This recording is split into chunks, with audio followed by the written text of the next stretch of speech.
Welcome to WTF Is Up.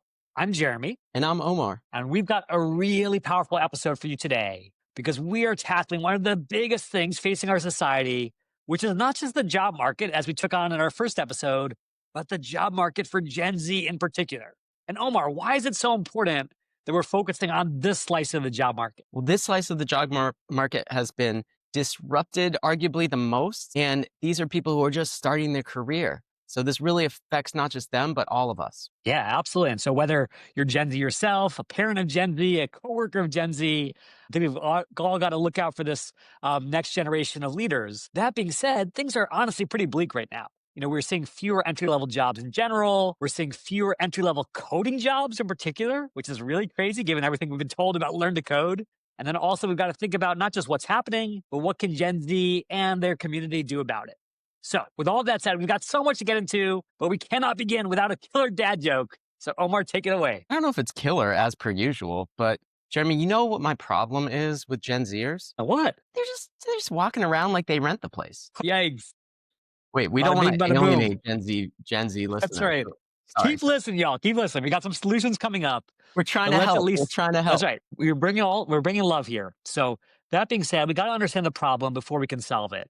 And let's just start with the biggest sort of issue, which is if you look at what's going on straight from the source, and we all know that Handshake is the big tool that universities use today to sort of capture all the jobs that are available to Gen Z. Job postings on Handshake are down 16%.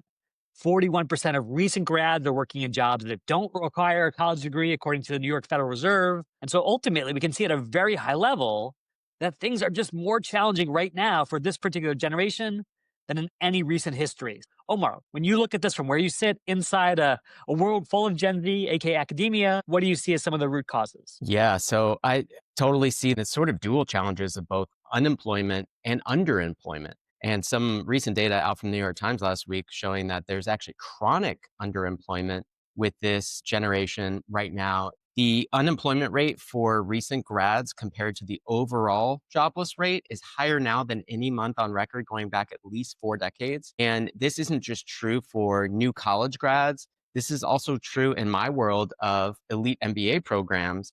Business school grads are struggling too. The Wall Street Journal had a report recently talking about how their most recent classes were the worst job place outcomes last year than any in recent memory. And one of the root causes of this is that there's less job switching because of how tight the white collar job market is, right? So people who have that great job are less willing to give it up and give an incoming Gen Zer that slot. So, we could cite a shit ton of data points to convince you of this, but basically what you have is not just increasing rates of unemployment with this group, but also increasing rates of underemployment, meaning jobs that don't require a college degree that college degree holders are finding themselves in. And I think there's a couple other things that are going on here. One related to this is the question about whether a college degree should even continue to command a wage premium, right?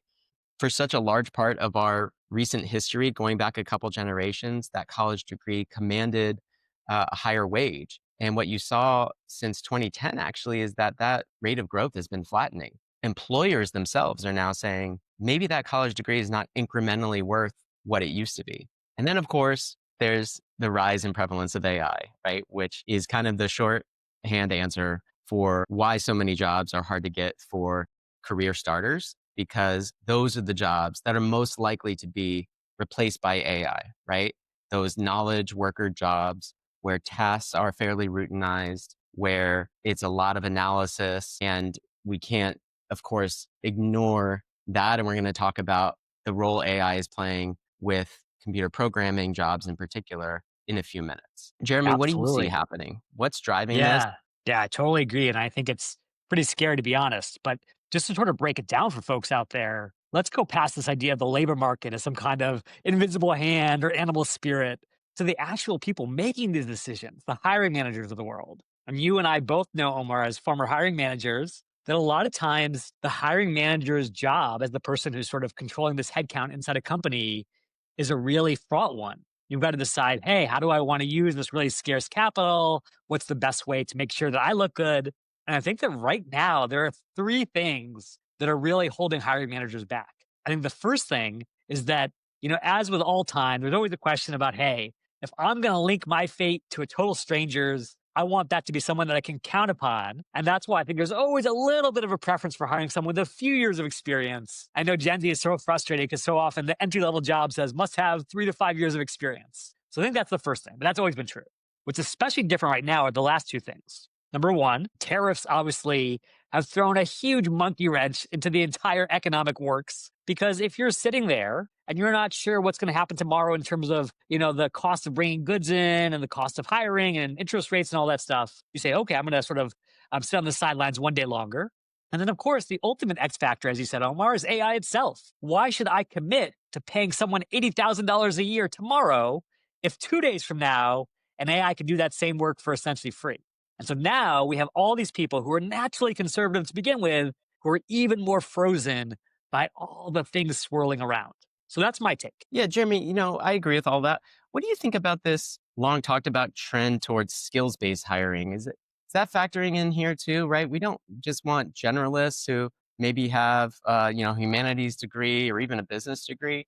We need people who have very concrete, specific skills in this hyper specialized world we're in, and that's only going to be exacerbated by AI. Is that something you think is happening? Yeah, it's really interesting because it does seem like there's been such a drumbeat, at least over the last decade. Even LinkedIn, where we worked, was always saying skills based hiring.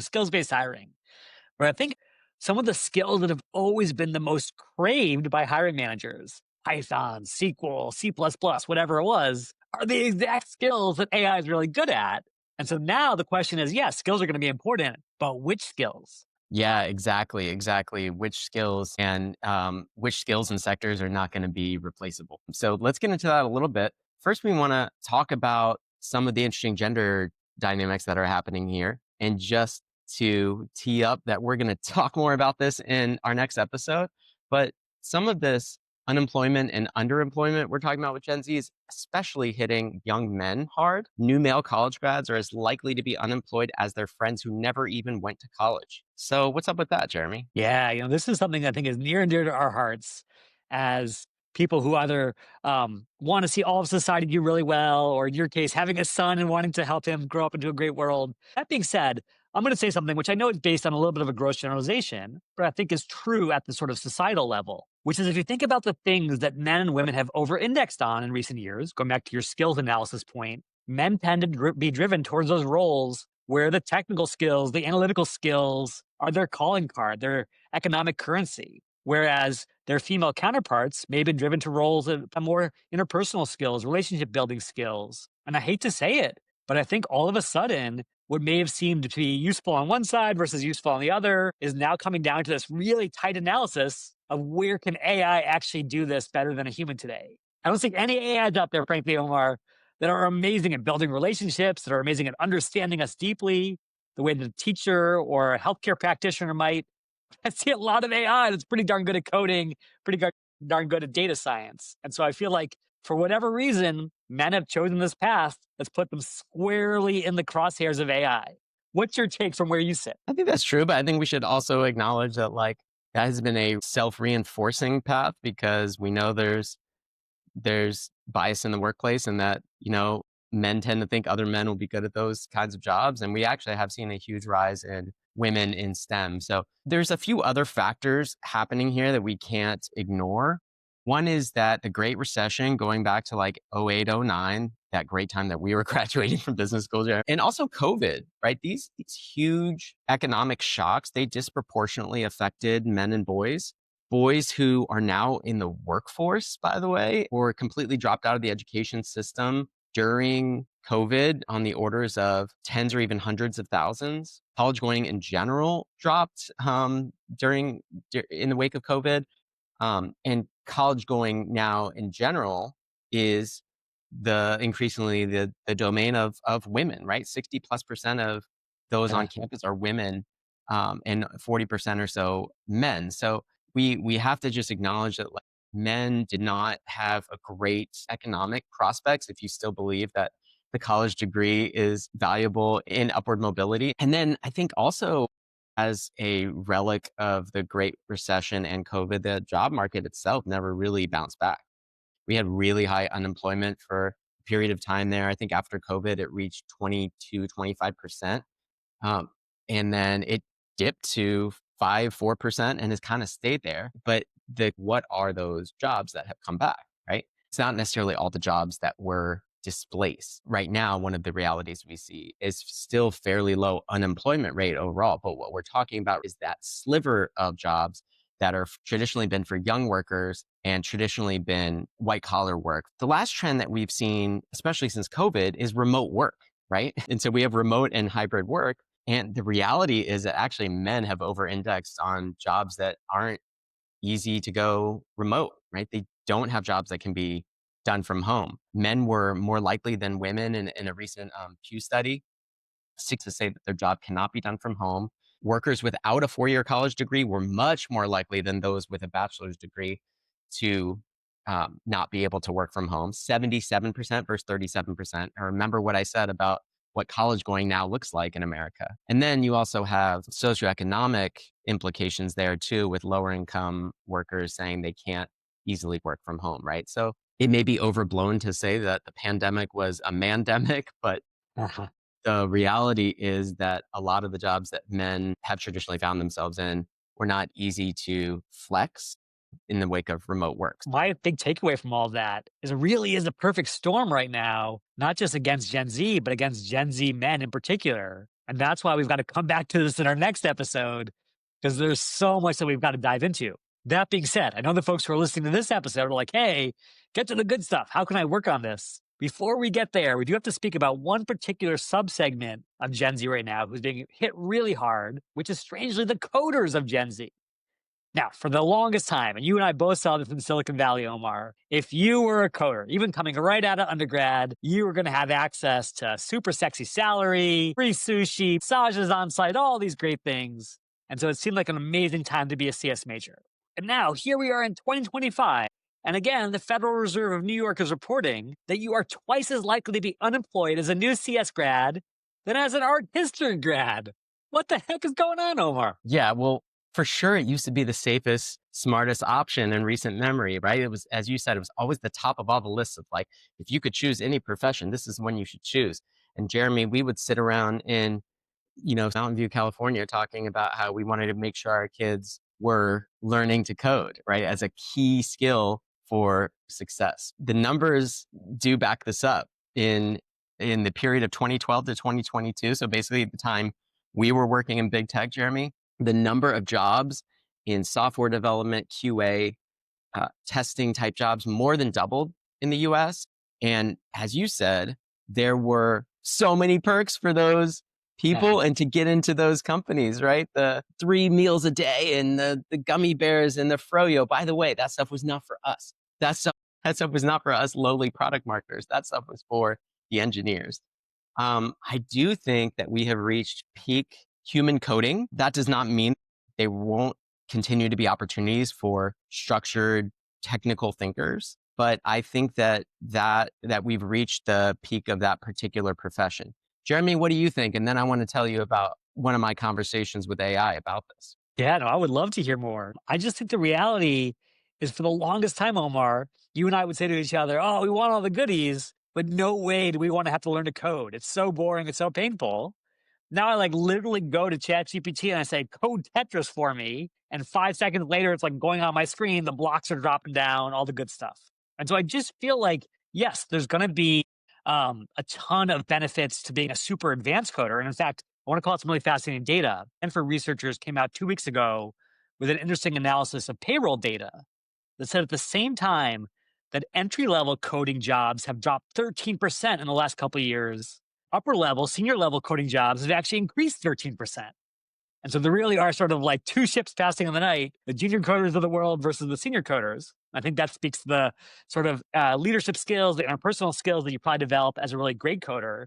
But if you're just coming in and all you can do is bang out some basic code, hey, that's what ChatGPT can do for free. Okay, tell me about your conversation with AI about AI. Omar. Yeah, so but that's kind of interesting what you just said. It makes me think like the future, if people are trying to figure out what skills to develop and how to future proof themselves, is more for that like engineering manager than an engineer, right? And the Yeah. engineering manager drives humans and increasing the machines. to get the work done, right? And has enough technical fluency to be able to do that, but you're not actually sitting there doing coding all day long. So maybe everyone's just becoming an engineering manager now, and that's the future of the profession. The other future of the profession is seems like AI researchers, right? Which of course, at a certain level at least, are getting paid the big bucks to bring their ability to, create these AI models and test them into companies. So, if you are technically inclined, how can you leverage that skill set, that orientation, that ability to get code really easily, or have a coding partner and translate it into the world of AI?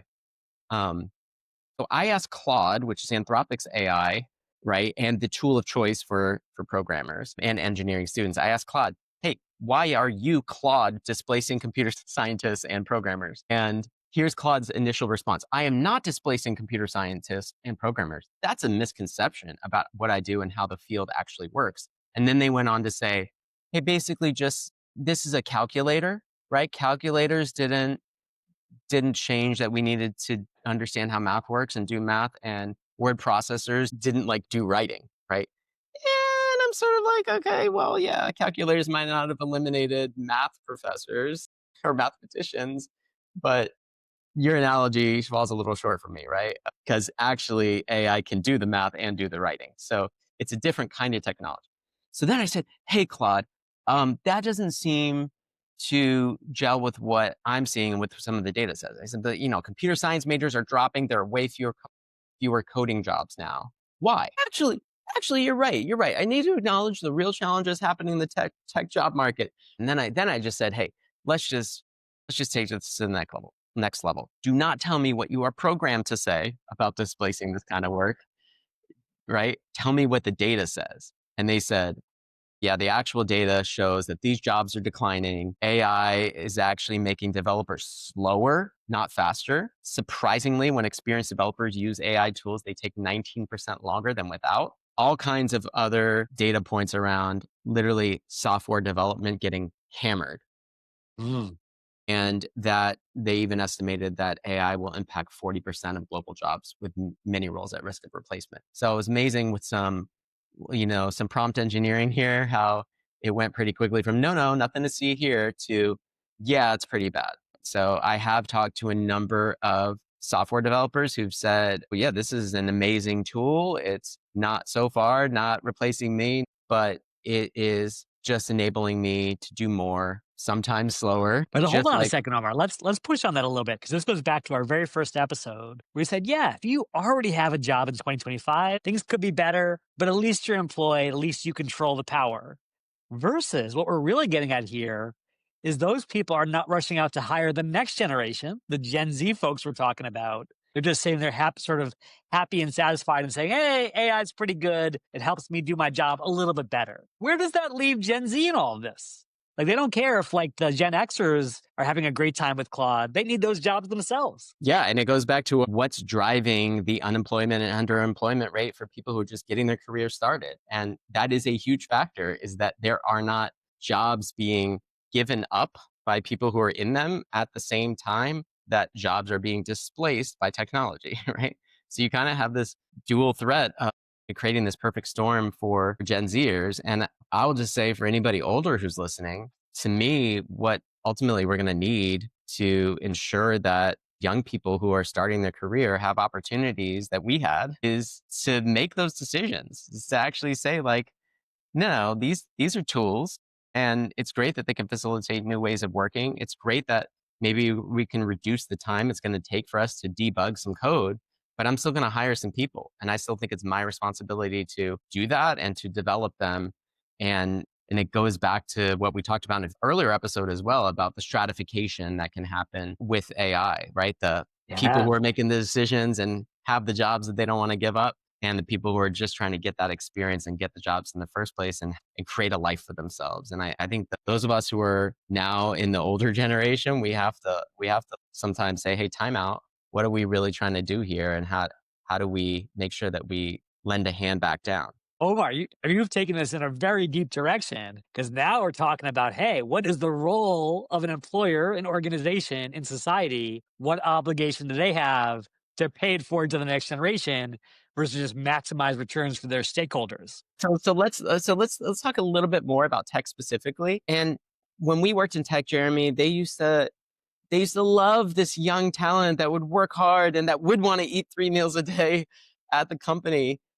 New grads now make up less than 10% of all hires at the same time that you have a bunch of boomers retiring. Pre-pandemic, new grads were twice that rate in terms of what they made up of the total job market. So Jeremy, what the F is up with that? Yeah, so I want to burst everyone's tech bubble out there.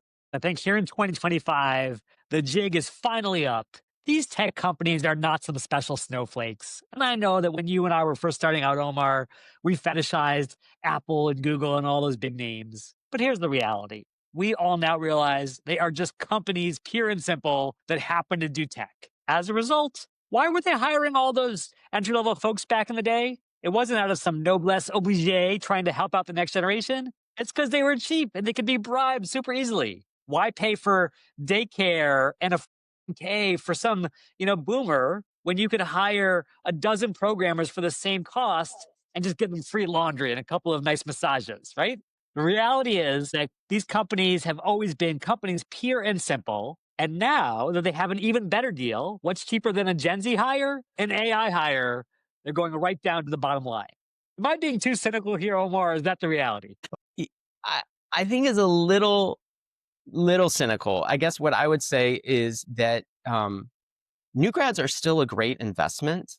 We talked in a previous episode about how what companies really want right now is not just hiring that one person, but hiring that 1+1 or 1+2 or 1+10 in terms of I'm getting that person plus somebody who's really, really capable with AI. And newsflash, who are the people that are best with AI? The people who are AI natives, right? The AI generation, which is Gen Z right now, right? And maybe even the generation coming up behind them, Alpha or whatever we're going to call them. And so, like, you can feel fairly confident if you're an employer that somebody who you're hiring who's beginning their career has been using these tools. Maybe they've been using them for studying or cheating on their papers, right? Or coding with it, but they are bringing that knowledge. So you can feel even more confident that they're going to be that 1+1 or 1+5, that amplification higher.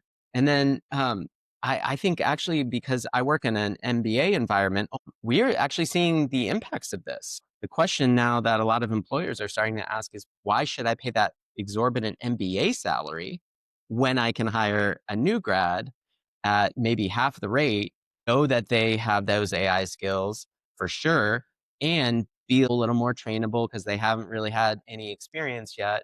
I still think I still think young people are a great hire, and I do think tech companies are just companies, and they're going to look for all those efficiencies. But that's my plug to employers to keep hiring young people. All right. Well said. Now, we're going to tell folks out there WTF you can actually do about it. And we're going to start with Gen Z itself. So you imagine now, Omar, you're 21 years old, you just graduated from college, you're facing this terrible job market. What's your advice to that new grad in terms of how to handle all the craziness the world has just thrown at them? Well, the first thing is to remember that a job is better than no job, right? And I might take that one step further and say any job is better than no job, right? So, one of the key things that we used to talk about in our job search training business, Jeremy, is how do you tell that story of what you've been doing that's transferable to the next thing? And I guarantee you, in almost every job, there's some nugget that's transferable if you think about a very specific skill that you may be developing. And so that's the first thing is don't despair if it takes a while to get to your quote unquote dream job. That is the reality for everybody, but a heightened reality right now. So the first thing I would say is like just getting experience, getting in the world, seeing what you're good at, trying out some things, starting to build relationships is always going to be a better path than sitting on the sidelines and waiting for that perfect thing or applying cold to hundreds or thousands of jobs or having bots do that for you, right? Get out there. Let me pause you right there, Omar, because this is really fascinating. We started this episode talking about the plague of underemployment as well as unemployment, the classic new grad working as a barista. Do you feel like if someone has to take that barista job or that service job, that can still lead them down the path of something better down the road. I think that right now everybody understands that there is a massive disruption happening, and no one is going to judge you if you have to do that. We cited the underemployment data just to say, hey, if this describes you or you're feeling this way, you are not alone. Actually, this is a huge and growing challenge. And so I think there's mass awareness that this is the reality, but then it's on you to make the case to future employers that what you did was relevant for that particular firm or even better for that specific role, right? And so underemployment maybe isn't even really that accurate of a term. It's a Yeah, it little feels bit, like a scarlet letter, but it could just yeah, be the first step on a long ladder. it's a little pejorative, right? It's like, I have a college degree, I'm entitled to a certain kind of job. I would just say work is better than not working. And one other related thing I want to say is don't forget about volunteering and volunteer experience. You might have your day job at Starbucks, but you can build a skill set, a network, principal stories for future jobs from what you might choose to do on the side for free, side hustling, right? I mean, Gen Z knows this better than any generation before them. The 9 to 5 is not the entirety of who you are, nor what you bring to the world of work, right? So that's the first thing I would say is like get some experience. So, Jeremy, that's my first take. A job is better than no job. Yeah, couldn't agree more. And I love the fact that it's very tactical. Hey, just get your foot in the door, start working, start building up those skills. Now, in terms of the long game, the long-term play here, I think there's three things you've got to think about. And this all has to come back to AI and where society's headed. The first thing is you got to be great at whatever you do. Whether you choose coding, whether you choose research, whether you choose an interpersonal job, you got to be in the top decile of all performers because think about where AI is today, Omar. Again, AI can bang out Tetris, but it can't program other AI. It's not the sort of the best programmer out there. And so if you want to beat AI at whatever your game is, you got to be great. That's number one. Number two is you got to bring the human skills. This goes back to that Stanford study. Why are senior engineers getting paid more? They may not actually be better programmers, but they're sure as heck better leaders, better project managers, better influencers, all the things that AI will never be able to do. And then finally, I'm going to challenge what you said, Omar. I know that Gen Z is using AI like crazy, but OpenAI's own research that just came out said they're using it in super basic ways. AI, tell me how to write my assignment. AI, tell me how to get this done. As opposed to the way that an expert uses AI, which is saying, hey, AI, work with me to code this project, help me review my code, review my writing, make it even better. And so I want everyone out there, not just to build up their AI skills in general, but to build them up to an expert level in their domain so they can actually get way better ROI on that investment. So those are the three things. Be great at what Yeah, you do, be great at human skills, be great at AI. that's great. That's great. I totally agree with that point about AI and getting really dangerous with AI for specific role based tasks. In that, by the way, also is true for interviewing now, which I'm hearing has become increasingly about AI, right? Because companies want to be sure that they're getting that 1+10. So bringing AI into the interview, can you share your screen and show me how you would do this in real time? So just be thinking about that role that I want, that industry I want to go into, that function, right? What are like the coolest use cases of AI that I can think about that I can take and make part of my portfolio when I'm out there on the job market? By the way, that's also going to help you just actually be successful in the job. It is increasingly a job requirement. This is not just in tech, this is in every industry. And once you have some successes, you'll be off and running with your career, right? So I will say a few other things about what the F you can actually do about some of the stuff we've talked about. Lay it down, Omar, lay it Okay. down. Okay. So one is to make a plan, right? If you're in that barista job, it doesn't have to be forever. Keep thinking about transferable skill sets. Keep building those skill sets. The second thing is learning to learn. That is something, if you've been to college, that's kind of what you did. And maybe the skills aren't going to ultimately be that relevant, but you've at least shown that you can learn.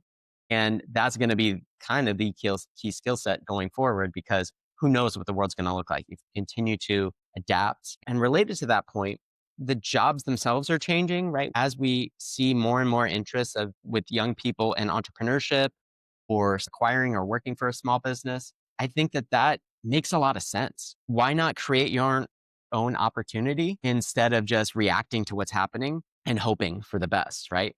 And look, like there's never really been any such thing as a free lunch. But what we were talking about before were the heydays of tech when there were some free lunches and the heydays even of a college degree when it was on a silver platter for you, kind of your next step. Almost every job search now is an off campus search, meaning you have to find it yourself now. What you have is, maybe McKinsey's going to hire one person instead of five, right? So uh, I am hopefully preaching to the choir when I say you have to get scrappy because Gen Z has also been called the most rejected generation, right? You don't expect that there's going to be a free lunch. That is an asset, right? You know how to keep learning, keep scrappy, finding opportunities in the nooks and crannies, opportunities that are being missed or not being done well or done right. If you're working at Starbucks as a barista, can you question the processes? Is there room for even greater efficiency?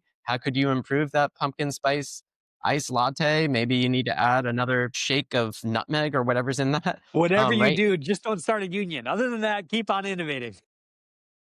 But asking a shit ton of questions anywhere you are and continuing to stay scrappy, that is going to serve you really well because that is going to be the reality of how you have to build your career now is finding opportunities to add value. And it may not be in the formal, great first or second or even third job way of doing it.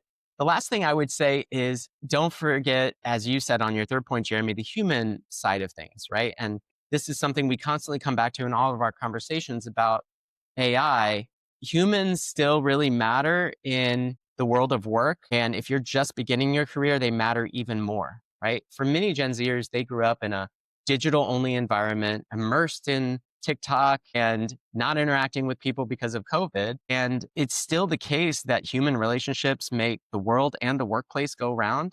How do you build those human centered skills to not just be successful in a job and add value that a machine can't, but even getting the job in the first place, right? You have to get in the door to have somebody vouch for you. And so that value of human interaction, networking, and even human centered skills, right? Selling, communicating, being able to see an idea through, not just have the idea. Having the idea is commodified, right? You can ask AI for ideas of how to do things better for any employer. How do you get that idea implemented in an organization? These kinds of soft skills are going to be the things that differentiate you going forward. So those are a few of my what the F you can do about it pieces of advice for people who are just beginning their career. Jeremy, anything you want to add to that? No, I love that. And I think that ultimately what you're getting at is kind of a double bottom line, if you will,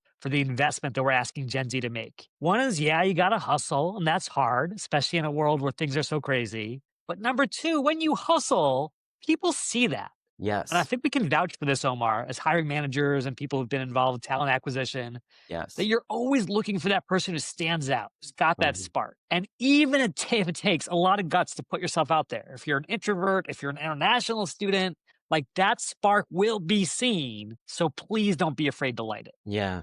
Yeah, and like I almost want to like apologize. Like I feel so bad for this generation because comparatively we, previous generations did have it better, but again, you know what to do with rejection, with AI, with the digital world we're now in. So as Jeremy said, don't lose that spark. Keep that spark going. Okay, Jeremy, last question. Yes. We've talked a lot about advice directly for career starters. We have listeners who are career coaches or parents of new grads or work in education like I do. We should also grapple a little bit with how they can help. Any recommendations? Yeah, I'll end with one thing here. This is really concrete. We just talked about the importance of focus. There was a time, maybe for yourself as a job seeker or people you've known, where spray and pray, but applying to 1,000 different jobs out there might have worked as inefficient as it was. Because again, there were lots of jobs, lots of opportunities. However, in a world where you're competing not just against other job seekers, but with a free AI that's pretty darn good at most things, spray and pray is no longer good enough. You need to get focused, which means holding your feet to the fire, holding your Gen Zers' feet to the fire and saying, hey, what is that thing that you want to be awesome at? where you're going to put in the work, you're going to showcase that spark, and you're going to stand out even when times get tough. If you can help some young person in your life find that North Star, you are not just helping them find a job, you are helping them launch a great life. That's my 2 cents. What about yours, Omar? Yeah, and remembering that when you can bring that focus, it increases your likelihood to be awesome, and that awesome is the new bar, right?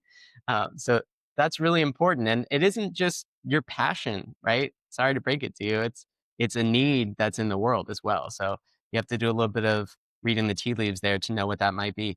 I guess my final piece of advice would be to help young people meet real people. Um, and so it isn't just helping them focus, it's helping them know what to do with that focus and who else might be able to help them. One of the things that's happened with our increasingly digital life and young people having a hard time breaking into white collar work is they're losing mentors. They're losing like that osmosis that comes when you sit in a meeting and hear that person talk and you're like, I want to model myself after that person, right? So how can you, if you have a young person in your life, how can you connect them to people who they might not come into interaction with? And how can you even be that mentor for them? I think that's really on all of us now to support this generation. I love that. That is the perfect note to end on because I think that's a really specific thing that we can all do for someone in our life. Now, that being said, that's not what you can do for Gen Z. Ask what you can do for this pod. With that in mind, be sure to rate us on your favorite podcast app. It is the single best way to get the news out to others out there in the world. And that being said, what can folks listen to next week, Omar, in our next episode of the pod? All right, next week we'll talk about boys and men and we'll solve all the problems for all of them. Hey, there you go. All the solutions to all the problems in the world coming up next week on WTF Is Up. Until then, this is Jeremy. And this is Omar. Have a great week, y'all.